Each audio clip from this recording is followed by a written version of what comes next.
Assalamualaikum warahmatullahi wabarakatuh. Pada video kali ini kita akan membahas tentang induktansi gitu ya. Ada dua jenis induktansi, yaitu mutual induktansi atau induktansi bersama, dan yang kedua adalah induktansi diri gitu ya. Kita akan bahas satu-satu ya. Jadi saya akan membahas dulu tentang induktansi bersama atau mutual induction gitu ya. Jadi gampangnya gini, kalau misalnya saya punya dua kumparan seperti ini gitu ya. Ada kumparan satu dengan jumlah lilitan sebanyak N1 dan kumparan 2 sebanyak yang memiliki jumlah lilitan sebanyak N2. Nah, yang dialiri listrik itu adalah yang kiri ini yang N1 gitu ya. Karena ini dialiri listrik, maka dia akan menghasilkan medan magnet gitu. Kalau dia sudah menghasilkan medan magnet, maka ya yang di N2 di kumparan juga akan mendapatkan medan magnetnya gitu. Nah, kalau misalnya arusnya berubah, ini arusnya nggak konstan gitu ya. Kita bisa lihat di sini arusnya bentuknya gini, sinusoidal gitu ya. Harus bolak-balik lah, gampangnya gitu. Artinya arusnya kan nggak konstan. Kalau arusnya nggak konstan, maka medan magnet yang dihasilkannya juga nggak konstan gitu. Nah, karena itu maka akan terjadi di sini kan ada fluksnya ya, ada medan magnet yang menembus di sini, ada luas permukaan. Karena ada perubahan fluks, maka di sini juga timbul tegangan. Oke, untuk lebih jelasnya mengenai hal ini saya akan coba buat coret-coretannya ya, sekaligus membahasnya secara matematis. Oke, ini saya sudah dicoret-coretan. Gini, sebelum saya membahas induktansi, saya akan mengulang sedikit tentang bagaimana medan magnet terjadi jika ada arus listrik ya. Jadi misalnya gini, saya punya sebuah lilitan kawat seperti ini, kawat konduktor ya, gitu. Kemudian kalau kita aliri kawat ini dengan arus, misal ke arah sana ya, maka perlu kita ingat bahwa ini akan menghasilkan medan magnet gitu ya. Kalau misalnya arusnya ke sana gitu ya, mutar ke sini gitu ya, searah jarum jam, maka kita akan dapatkan bahwa medan magnetnya ke arah sana gitu. Di tengah-tengah ini ke arah sana. Nah, besarnya medan magnet ini kan sebanding dengan kalau kita masih ingat berarti mu 0 N dikali I gitu ya, dibagi L. Ini rumusnya nih untuk menghasilkan berapa sih medan magnetnya gitu ya. Nah, eh, apa intinya adalah di sini B itu berbanding lurus dengan I gitu. Nah, ini yang perlu kita pahami sebelum bahas tentang induktansi. Nah, sekarang kita coba bahas induktansi ya. Saya akan tampilkan gambarnya dulu untuk ilustrasi. Oke, ini udah saya gambarkan ya di sini. Jadi gini, ini ada arus yang arahnya ke sana gitu ya. Ada arus yang arahnya ke sana. Oh sorry, bukan ke sana, ini bolak-balik gitu ya. Ya mungkin di gambarnya arahnya ke sana gitu ya. Tapi kita lihat bahwa arus ini yang mengalir tegangannya bolak-balik gitu. Jadi artinya apa? Artinya adalah arus yang mengalir di sini juga nggak konstan gitu. Selalu berubah terhadap waktu. Nah, kalau misalnya ini kumparan yang N1 ini menghasilkan medan magnet, maka yang N2 kan akan terpengaruh karena medan magnetnya di tengah-tengah sini kan gitu ya. Itu. Nah, ya baik kalau misalnya dibolak-balik ya berarti ya ini juga medan magnetnya ke arah sana, ke arah sini, ke arah sana, ke arah sini gitu. Nah, yang terjadi apa? Yang terjadi adalah di sini mengalami medan magnet juga gitu. Terpengaruh sama medan magnet yang dipengaruhi oleh kumparan satu. Jadi secara matematis begini. Di kumparan 2 karena ada perubahan arus, ada perubahan medan magnet, maka dia juga akan menghasilkan tegangan GGL kan, gaya gerak listrik. Kenapa? Karena tadi hukum Faraday gitu ya. Kalau kita masih ingat bahwa GGL induksi itu terjadi karena adanya ini ya minus N dikali D flux per dt. Sedangkan D flux itu eh, apa? Sebanding ya, proporsional ya, berbanding lurus dengan beta gitu, dB per dt gitu. Dan dB-nya sendiri itu tergantung dari arus dI per dt. Jadi perubahan arus menghasilkan perubahan medan magnet. Perubahan medan magnet akan menghasilkan perubahan flux.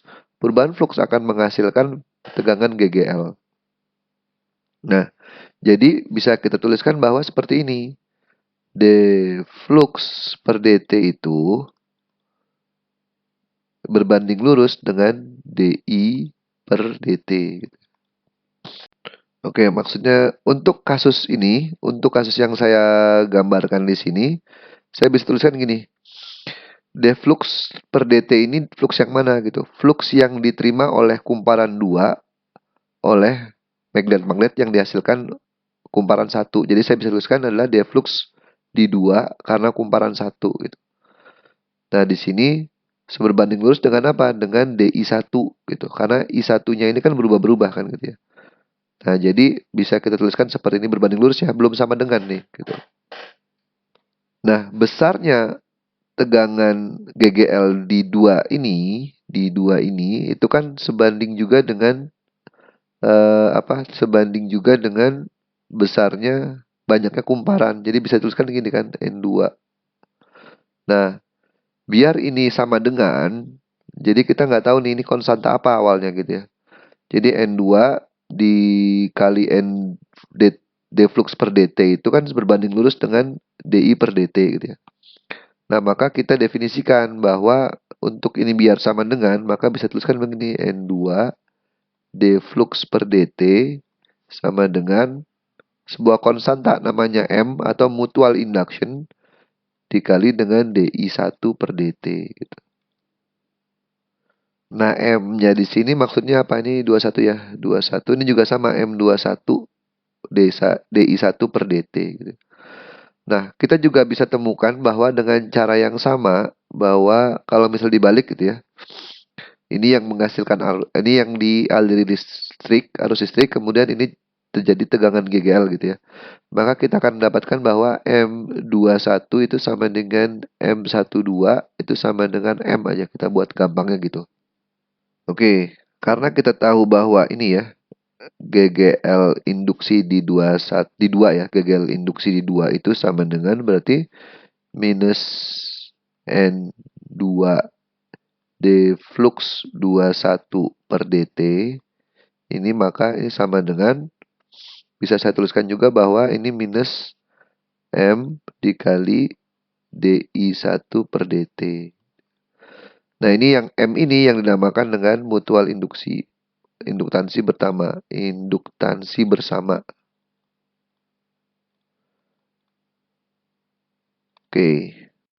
Oke, kalau sudah mengerti proses seperti ini, konsepnya seperti ini gitu ya. Nah, selanjutnya kita akan coba mengerjakan sebuah soal, jadi harapannya dapat lebih mengerti gitu ya. Saya akan cropkan dulu soalnya.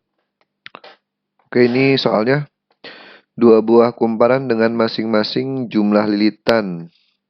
Oh, sorry, ini gambarnya salah ya. Tunggu sebentar. Nah, ini gambarnya ya. Jadi gini. 2 buah kumparan dengan masing-masing jumlah lilitan N1 500. Jadi ini ada 2 lapisan ya, yang di dalam itu kumparan 1 dengan A-nya itu 1 meter 1 cm persegi gitu ya. Kemudian N1 itu 500 lilitan, tapi N2 yang yang di luar, yang biru itu 100 lilitan gitu ya, 1/5-nya. Kemudian ada A1, ada A2, L1 dan L2-nya sama diasumsikan ya. Maksudnya dari sini ke sini kita asumsikan sama gitu. Ini L gitu ya. 10 cm disusun seperti tampak pada gambar bila kumparan satu dihubungkan dengan sumber arus AC yang memenuhi fungsi seperti ini gitu ya. Jadi ada I-nya itu I di 1 ya, I1 itu sama dengan 2 cos pi per 3 T gitu ya. Ini fungsi arus terhadap waktu gitu ya. Jadi ini I-nya itu nggak konstan gitu. Nah, yang ditanya apa? Maka tentukanlah induktansi bersama serta nilai GGL induksi pada kumparan 2. Nah, kalau gini gimana cara ngerjainnya? Ya, kita balikan saja ke definisi tadi ya. Jadi bahwa N N2 D flux per dt itu sama dengan M dikali DI1 dibagi dt gitu ya. Udah, yang ditanya tuh M-nya berapa gitu. Oke, yang kita carikan sebenarnya adalah gegel induksi pada kumparan 2 ya, atau tentukanlah induktansi bersama serta nilai gegel induksi pada kumparan 2. Kalau induktansi mah mau 1, 2 atau 2 itu kan sama ya, seperti yang dibahas sebelumnya. Yang jelas yang kita ingin tahu adalah di kumparan 2. Jadi kalau saya buat ditulis kan bisa begini kan. Jadi N2 dikali D flux per dt, D flux yang mana? D flux di kumparan 2 oleh arus nomor 1 gitu. Arus kumparan 1. Nah, sekarang gini. Kita tahu bahwa flux itu kan B dikali A dikali cos theta ya. Kalau kita lihat di sini, di gambar ini, maka cosnya cos 0 gitu. Kenapa? Karena medan magnetnya kan ke arah horizontal nih. Dan normal permukaan lilitan juga horizontal, berarti kan cosnya cos 0, sudutnya 0 gitu. Kalau misalnya sudutnya 0, artinya ini sama dengan 1 kan. Atau saya bisa tuliskan jadi sama dengan BA saja gitu. Nah, lanjut nih. Kita ingin melihat menghitung perubahan flux di sini 21 kan gitu ya. Kalau kita lihat bahwa berarti flux di 21 itu kita bisa hitung bahwa B-nya itu kan mu 0 I1 dikali N dibagi L kan. Ya, L ini L kecil itu ya. Dikali dengan A. Kalau kita lihat di sini, karena konstruksinya seperti ini, jadi ada kumparan kecil di dalam, kumparan besar di luar gitu. Artinya, A-nya itu tidak melingkupi semua A yang N2 gitu, tapi hanya A1. Jadi kan kira-kira gini, ini kumparan yang di dalam, ini kumparan yang besar gitu. Kalau saya lihat, kalau kita buat dari kanan gitu ya, mungkin ini kumparan A kumparan 1, ini A kumparan 2 gitu. Artinya medan magnet yang dihasilkan A1 itu nggak melingkupi semua A2 gitu, hanya A1 saja. Makanya ini kita masukkan ke A1 di sini gitu. Karena nggak sebesar A2 juga gitu fluxnya. Oke, untuk lebih jelasnya gini. Ini B. B ini kan medan magnet yang dihasilkan oleh kumparan 1 kan, atau B1 lah gitu ya. Jadi besarnya mu 0 I1 dikali N. N-nya ini kan jumlah lilitan. Jumlah lilitannya siapa? Jumlah lilitan 1 gitu. Yang kecil gitu. Nah, A-nya kenapa 1 bukan 2? Karena yang dilingkupi oleh permukaannya hanya kecil, hanya permukaan A1 gitu. Karena di luar permukaan A1 di sini nggak ada medan magnet gitu. Makanya hanya cuma A1 di sini. Oke. Nah, ini adalah flux 21. Kalau kita lihat masukin juga nih ya. I1-nya kan ini.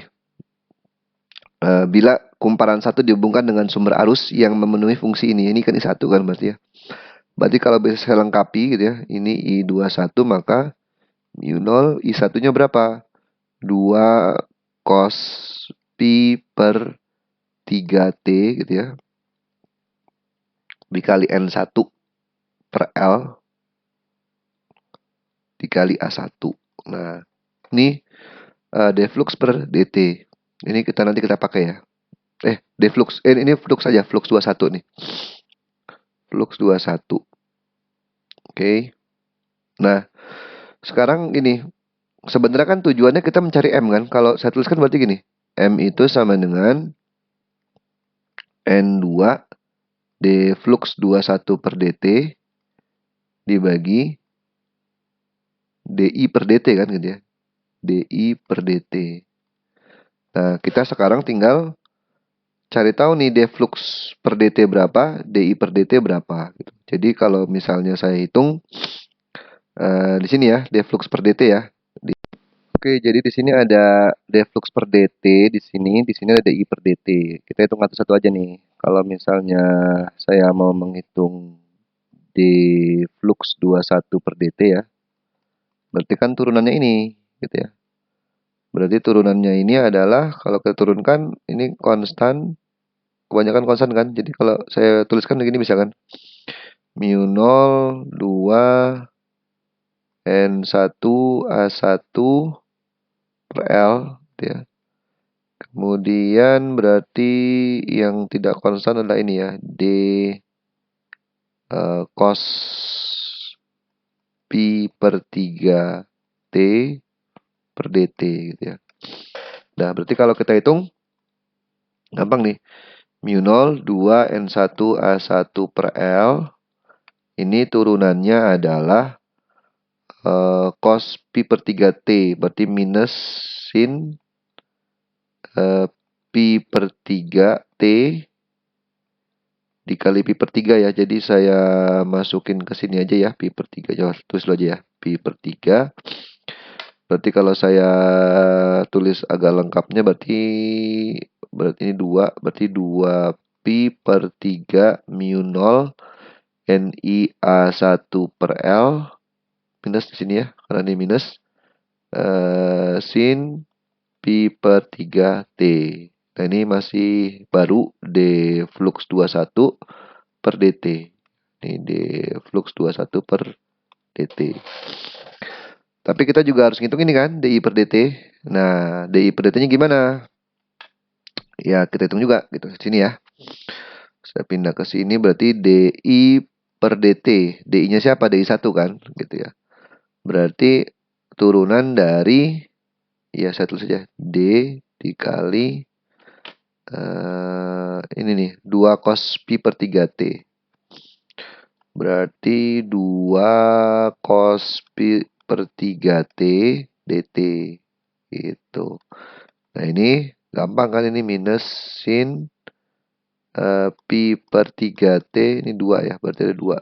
2 sin ini kali pi per 3 atau sama dengan minus 2 pi per 3 sin pi per 3 T. Sudah dapat semua nih. DI per dt dapat, deflux per 21 dt dapat. Kan yang ditanya kan M. M itu kan sama dengan berarti N2 dikali deflux 21 per dt dibagi DI1 per dt gitu ya. Tinggal masuk ini. Ini minus 2 pi per 3 mu 0 N1 A1 sin, ini per L juga ya, per L sin pi per 3T dibagi minus 2 pi per 3 sin pi per 3T gitu ya. Ini hilang. Sin pi per 3T juga hilang. Jadi tinggal ini N2-nya nggak masuk tuh nih, harus ini ya. N2 dikali ya. Ya. Nah, berarti ini sama dengan N2-nya berapa? N2-nya kan tadi 100. Terus ditulis dulu ya. Biar enak lihatnya, ini N2 dikali mu 0 dikali N1 dikali A1 per L. Ini ada L. Per L gitu ya. Jadi kalau dimasukin angkanya N2-nya 100 lilitan dikali mu 0 dikali N1-nya 500 lilitan dikali A1. A1-nya berapa tadi? Kita lihat aja sini. Ini A1-nya adalah 1 cm persegi.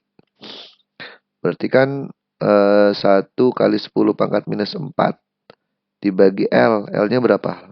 Lupa lagi. L-nya itu ada 10 cm, artinya 0,1 meter gitu.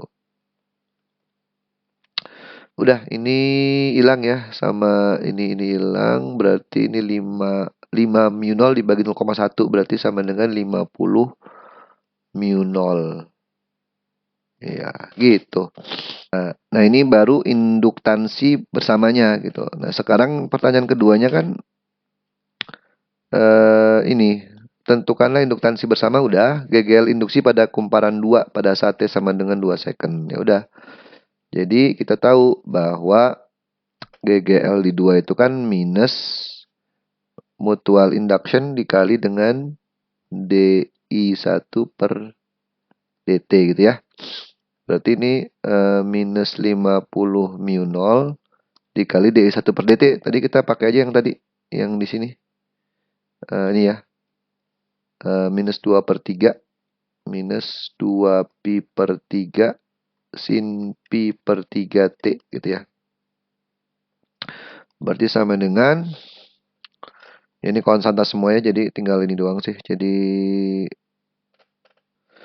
ya ini minus berapa nih, 50 berarti 100 ya, 100 pi per 3 ya, 100 pi per 3 mu 0. Ini sin pi per 3T gitu ya. Nah, yang ditanya itu T berapa gitu. T 2 second ya. Berarti ya kita masukin aja T-nya 2 second.